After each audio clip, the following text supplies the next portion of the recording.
Unang panahon, naglalakbay sila sa gitna ng dagat. Ang dala nila ang ibang uri ng baka. Napunta sila sa lugar ng Alaska.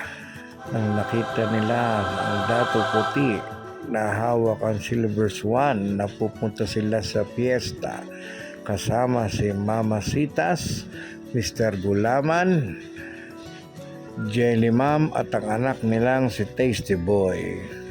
Mayroon silang dalang beef, pork at chicken para gawin nilang handa. Nachismis sila na pupunta sila sa ranchos at magluluto sila ng barbecue, crispy nuggets, pork sisig at beef tapa.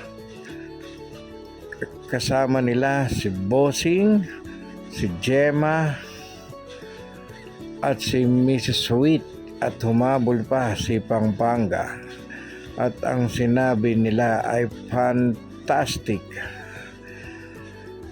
Ang sarap with magic.